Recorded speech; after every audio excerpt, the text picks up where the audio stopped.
अस्सलाम वालेकुम दोस्तों, मैं ਤੁਹਾਡਾ ਭਰਾ ਮੀਆਂ ਮੁਹੰਮਦ ਅਫਜ਼ਲ ਬੱਟੂ ਤੇ ਤੁਸੀਂ ਵੇਖਦੇ ਪਏ ਹੋ ਮੇਰਾ YouTube ਚੈਨਲ ਡਿਜੀਟਲ ਕਿਸਾਨ ਪਾਕਿਸਤਾਨ।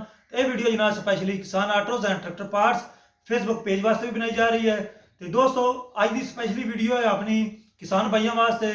ਲਾਲਚ ਬੁਰੀ ਬਲਾ ਹੈ, ਲਾਲਚ ਤੋਂ ਬਚਣਾ ਹੈ। ਤੇ ਦੋਸਤੋ ਉਹ ਕਿਸ ਤਰ੍ਹਾਂ ਉਹ ਤੁਹਾਨੂੰ ਮੈਂ ਦੱਸਦਾ ਚੱਲਾਂ। ਜਿਸ ਤਰੀਕੇ ਤੁਸੀਂ ਸਾਰੇ ਸੋਸ਼ਲ ਮੀਡੀਆ ਤੇ ਫੇਸਬੁੱਕ ਤੇ ਸਾਡਾ ਖਾਸ ਕਰਕੇ पेज किसान आटोज़ एंड ट्रैक्टर पार्ट्स देखते हो, ਉਹਦੇ ਉੱਪਰ ਪਹਿਲੇ ਵੀ ਕਿਸਾਨ ਆਟੋਜ਼ ਨੇ ਨਾਨ ਕਸਟਮ ਦੇ ਟਰੈਕਟਰ ਆਏ ਸਨ ਤੇ ਕਿਸਾਨ ਭਾਈਆਂ ਨੂੰ ਲੁੱਟਿਆ ਗਿਆ ਸੀ। ਕਹਿੰਦੇ ਸਨ ਵੀ 3 ਲੱਖ ਦਾ ਨਾਨ ਕਸਟਮ ਟਰੈਕਟਰ ਲਾਓ, 4 ਦਾ ਲਾਓ। ਉਸ ਤੋਂ ਬਾਅਦ ਇੱਕ ਕਿਸ਼ਤਾਂ ਵਾਲੇ ਟਰੈਕਟਰਾਂ ਦੀ ਕੰਪਨੀ ਆ ਗਈਆਂ ਸਨ ਸੋਸ਼ਲ ਮੀਡੀਆ ਤੇ, ਉਹਨਾਂ ਨੂੰ ਵੀ ਐਕਸਪੋਜ਼ ਕੀਤਾ ਕਿਸਾਨ ਆਟੋਜ਼ ਨੇ। ਤੇ ਹੁਣ ਜਿਹੜੀ ਕਿਸਾਨ ਆਟੋਜ਼ ਨੂੰ ਮੁਸੱਦਕਾ ਇਤਲਾਤ ਮਿਲੀਆਂ ਨੇ ਉਹ ਹੈ ਭਾਈ ਕਿਸਾਨ ਭਾਈਆਂ ਨੂੰ ਟਰੈਕਟਰ ਦਾ ਲਾਲਚ ਦੇ ਤੇ ਅਗਵਾ ਕੀਤਾ ਜਾ ਰਿਹਾ ਹੈ। ਉਹ ਕਿਸ ਤਰੀਕੇ ਹੋ ਰਿਹਾ ਹੈ, ਉਹ ਕਿਸਾਨ ਆਟੋਜ਼ ਨੂੰ ਜੋ ਮੁਸੱਦਕਾ ਇਤਲਾਤ ਮਿਲੀ ਹੈ ਉਹ ਇੰਜ ਹੋਇਆ ਜਨਾਬ। ਰਹੀਮ ਯਾਰ ਖਾਨ ਦਾ ਇਲਾਕਾ ਹੈ, ਉਹਦੇ ਨਾਲ ਅੱਗੇ ਕੱਚੇ ਦਾ ਇਲਾਕਾ ਹੈ ਜੋ ਅਕਸਰ ਤੁਸੀਂ ਵੇਖਿਆ ਹੋਵੇਗਾ, ਖਬਰਾਂ ਸੁਣਿਆ ਹੋਵੇਗਾ ਵੀ ਡਾਕੂਆਂ ਦਾ ਏਰੀਆ ਹੈ, ਡਾਕੂ ਰਾਜ ਹੈ ਉੱਥੇ। ਤੇ ਦੋਸਤੋ ਰਹੀਮ ਯਾਰ ਖਾਨ ਸਾਰੇ ਦੋਸਤਾਂ ਦੀ ਮੈਂ ਗੱਲ ਨਹੀਂ ਕਰ ਰਿਹਾ, ਸਾਰੀ ਆਵਾਮ ਦੀ ਗੱਲ ਨਹੀਂ ਕਰ ਰਿਹਾ, ਕਿਉਂਕਿ ਅੱਛੇ ਬੁਰੇ ਹਰ ਜਗ੍ਹਾ ਤੇ ਮੌਜੂਦ ਹੁੰਦੇ ਨੇ।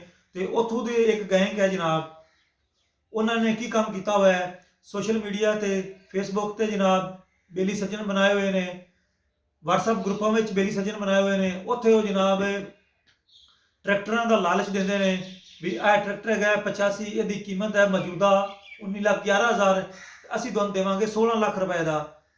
ਅਗਰ ਕੋਈ ਕਹਿੰਦਾ ਵੀ ਮੈਂ ਬਿਲਾਰਸ ਲੈਣਾ ਹੈ ਤਾਂ ਕਹਿੰਦੇ ਨੇ ਬਿਲਾਰਸ ਅਗਰ ਹੈ 27.5 ਲੱਖ ਦਾ, ਅਸੀਂ ਤੁਹਾਨੂੰ ਦੇਵਾਂਗੇ 25 ਲੱਖ ਦਾ। ਉਹ ਫਿਰ ਜਿਹੜੇ ਕਿਸਾਨ ਭਰਾ ਹੈਗੇ ਨੇ ਜਿਨ੍ਹਾਂ ਕੋਲ ਕੁਝ ਪੈਸਾ ਜੋੜਾ ਹੁੰਦਾ, ਉਹ ਕਹਿੰਦੇ ਨੇ ਵੀ ਯਾਰ ਅਸੀਂ ਟਰੈਕਟਰ ਲੈਣਾ ਹੈ, ਚਲੋ ਇਸ ਬਹਾਨੇ ਸਾਨੂੰ ਸਸਤਾ ਲੱਭਦਾ ਪਿਆ ਹੈ। ਉਹਨਾਂ ਨੂੰ ਥੋੜਾ ਜਿਹਾ ਸੋਚਣਾ ਚਾਹੀਦਾ ਹੈ, ਆਪਣੇ ਦਿਮਾਗ ਤੇ ਗੌਰ ਕਰਨਾ ਚਾਹੀਦਾ ਹੈ ਵੀ ਯਾਰ ਅਗਰ ਟਰੈਕਟਰ ਸਾਡੇ ਉਕਾੜੇ 'ਚ ਸਾਹੀਵਾਲ ਵਿੱਚ 19,11,000 ਦਾ ਹੈ, ਲਾਹੌਰ ਇੰਨੀ ਰਕਮ ਦਾ ਹੈ 19,11,000 ਦਾ ਹੈ, ਕਰਾਚੀ 'ਚ ਇਸ ਕੀਮਤ ਦਾ ਹੈ, ਤੇ ਫਿਰ ਇਹ ਸਾਨੂੰ 3 ਤੋਂ 4 ਲੱਖ ਰੁਪਏ ਕਿਵੇਂ ਘੱਟ ਕਰਦੇ ਪਏ ਨੇ। ਦੋਸਤੋ ਜਿਸ ਤਰੀਕੇ ਹਕੂਮਤ ਨੇ ਕਾਫੀ ਟੈਕਸ ਲਗਾਏ ਹੋਏ ਨੇ ਟਰੈਕਟਰਾਂ ਤੇ ਟਰੈਕਟਰਾਂ ਦੀ ਜਿਹੜੀ ਕੀਮਤਾਂ ਨੂੰ ਵਧੀਆਂ ਹੋਈਆਂ ਨੇ, ਤੇ ਕਿਸਾਨ ਕਹਿੰਦਾ ਹੈ ਵੀ ਚੱਲ ਯਾਰ ਮੈਨੂੰ 3-4 ਲੱਖ ਦਾ ਰਿਲੀਫ ਮਿਲਦਾ ਪਿਆ, ਤਾਂ ਕਿਸਾਨ ਇਸ ਲਾਲਚ ਵਿੱਚ ਆ ਜਾਂਦਾ ਹੈ।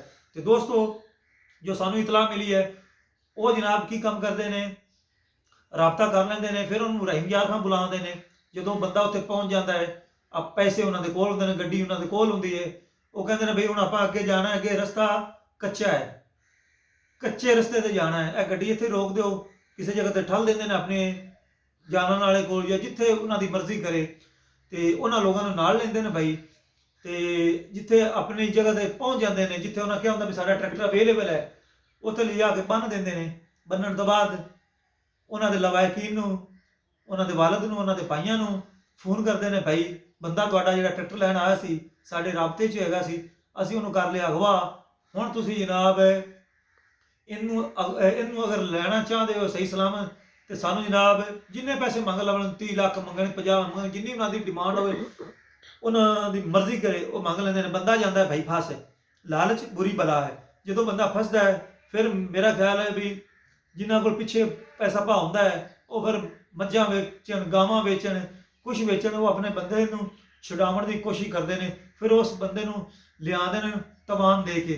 ਤੇ ਦੋਸਤੋ ਸਾਡੀ ਇਸ ਵੀਡੀਓ ਬਣਾਉਣ ਦਾ ਮਕਸਦ ਇਹ ਹੈ, ਅਗਰ ਟਰੈਕਟਰ ਦੀ ਕੀਮਤ 19,11,000 85 ਦੀ, ਅਗਰ ਤੁਹਾਨੂੰ ਕੋਈ ਕਵੇ ਵੀ ਇਹ ਹੈਗਾ ਜੀ 17 ਲੱਖ ਦਾ ਜਾਂ 18 ਦਾ, ਤੇ ਸਮਝਿਆ ਸਾਡੇ ਨਾਲ ਫਰਾਡ ਲਾਉਂਦਾ ਪਿਆ। ਕਿਉਂਕਿ ਕੰਪਨੀ ਤੋਂ ਵੱਧ ਤੇ ਵੇਚਣਾ ਹੁੰਦਾ ਹੈ ਦੁਕਾਨਦਾਰ ਨੇ, ਘੱਟ ਕੋਈ ਵੀ ਨਹੀਂ ਵੇਚਦਾ। ਜਿੰਨਾ ਘੱਟ ਵੇਚਣਾ ਹੈ ਉਹਨਾਂ ਤੁਹਾਡੇ ਨਾਲ ਫਰਾਡ ਕਰਨਾ। ਜਦੋਂ ਤੁਸੀਂ ਫਰਾਡ ਵਿੱਚ ਲਾਲਚ ਵਿੱਚ ਆ ਗਏ, ਮੇਰਾ ਖਿਆਲ ਹੈ ਵੀ ਤੁਸੀਂ ਆਪਣੀ ਹੱਕ ਹਲਾਲ ਦੀ ਕਮਾਈ ਤੋਂ ਮਹਿਰੂਮ ਹੋ ਜਾਓਗੇ। ਖੁਦਾ ਦਾ ਨਾਂ ਜੇ ਲਾਲਚ ਵਿੱਚ ਨਹੀਂ ਆਉਣਾ।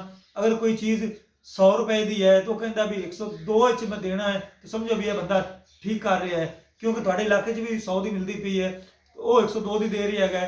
ਤੇ ਤੁਹਾਨੂੰ ਪਤਾ ਵੀ ਉਹਦਾ ਹੋ ਸਕਦਾ ਸਫ਼ਰ ਹੈ, ਕਿਰਾਇਆ ਲੈਣਾ ਚਾਹੁੰਦਾ ਹੈ, ਉੱਥੇ ਤੁਸੀਂ ਜਾਣਾ ਹੀ ਕੀ ਹੈ, ਕਿਉਂਕਿ ਜ਼ਿਆਦਾ ਪੈਸੇ ਤੁਸੀਂ ਭਰਨੇ ਹੀ ਨਹੀਂ। ਲੇਕਿਨ ਜਦੋਂ ਤੁਹਾਡੇ ਦਿਲ 'ਚ ਲਾਲਚ ਆਇਆ ਵੀ ਸਾਡੇ ਸ਼ਹਿਰ ਵਿੱਚ ਟਰੈਕਟਰ ਮਿਲਦਾ ਪਿਆ 19 ਲੱਖ ਦਾ, ਤਾਂ ਮੈਨੂੰ ਮਿਲਦਾ ਪਿਆ 16 ਲੱਖ ਦਾ, 3-4 ਲੱਖ ਰੁਪਏ ਮੈਨੂੰ ਬੱਚਤ ਆਉਂਦੀ ਪਈ ਹੈ, ਉਸੇ ਤੁਸੀਂ ਆ ਜਾਣਾ ਲਾਲਚ 'ਚ। ਤੇ ਲਾਲਚ 'ਚ ਆਓਗੇ ਤੇ ਬਰਾਓ ਜਾਓਗੇ ਫਸ। ਤੇ ਖੁਦਾ ਦਾ ਨਾਂ ਜੇ ਲਾਲਚ ਬੁਰੀ ਬਲਾ ਹੈ। ਇਸ ਅਗਵਾ ਵਾਲੇ ਮਾਮਲੇ ਤੋਂ ਬਚ ਜਾਓ। ਜਿਸ ਤਰੀਕੇ ਨਾਨ ਕਸਟਮ ਵਾਲੇ ਟਰੈਕਟਰਾਂ ਤੋਂ ਬਚੇ ਸਨ, ਉਸ ਤੋਂ ਬਾਅਦ ਤੁਸੀਂ ਬਚ ਗਏ ਸੋ किस्तां वाले मामले तो अगर ट्रैक्टर तुसा किस्तां का खरीदना हो तो बिल्कुल किसी बैंक ना रबता करो, ਤੁਹਾਡੇ ਨਾਲ बैंक फ्रॉड नहीं करेगा। चुप करके बैंक को लो या अपने जाती शहर के विचों खरीदो किस्तां वाला भी ट्रैक्टर।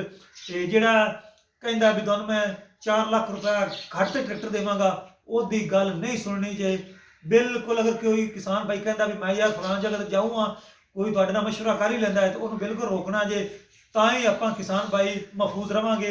ਹਾਲਾਂਕਿ ਕਿਸਾਨ ਪਹਿਲੇ ਹੀ ਪਰੇਸ਼ਾਨ ਹੈ ਮਹਿੰਗਾਈ ਦਾ ਤੋਂ। ਤੇ ਹੁਣ ਮੈਂ ਤੁਹਾਡੇ ਸਾਰੇ ਦੋਸਤਾਂ ਨੂੰ ਇਹ ਪੈਗਾਮ ਦੇ ਦਿੱਤਾ ਹੈ, ਲਾਲਚ ਬੁਰੀ ਬਲਾ ਹੈ ਤੇ ਲਾਲਚ ਵਿੱਚ ਨਹੀਂ ਆਉਣਾ। ਤੇ ਹੁਣ ਮੈਂ ਤੁਹਾਡੇ ਸਾਰਿਆਂ ਵੀਰਾਂ ਤੋਂ ਲੈਣਾ ਇਜਾਜ਼ਤ। ਤੁਹਾਡਾ ਭਰਾ ਮੀਆਂ ਮੁਹੰਮਦ ਅਫਜ਼ਲ ਬੱਟੂ। ਅੱਲਾ ਹਾਫਿਜ਼। ਪਾਕਿਸਤਾਨ ਜ਼ਿੰਦਾਬਾਦ।